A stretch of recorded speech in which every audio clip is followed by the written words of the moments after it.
गली, वही मौसम, वही साजों की बात है।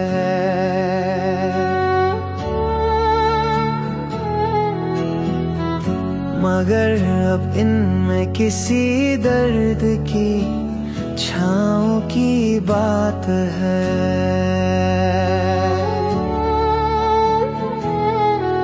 विसाल में जो फूल खिलते ख्यालों में, हिज्र में जैसे अब बंजर शाखों की बात है। कभी लबों पे मुस्कान थी उनके नाम से पहले, अब आपके नाम के साथ बेताबियों की बात है।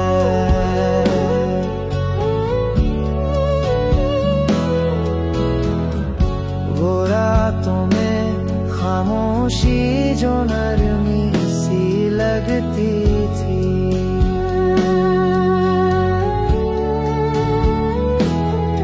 अब तो चुप में भी ऊंची सदाओं की बात है।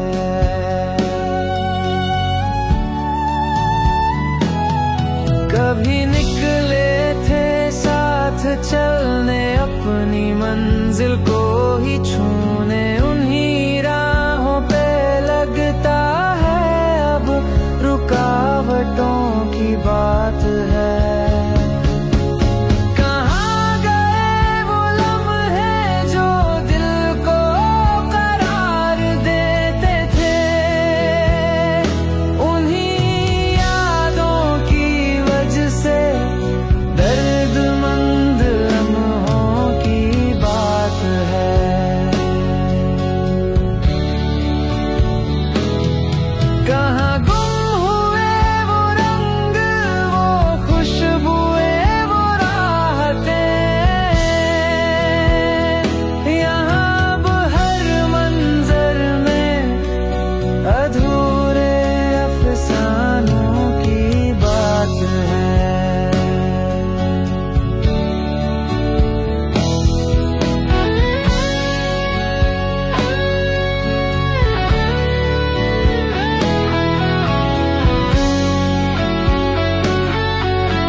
लिखता हूँ यूं बेबसी से लड़ता हूँ, सहारा जीने का जो मिला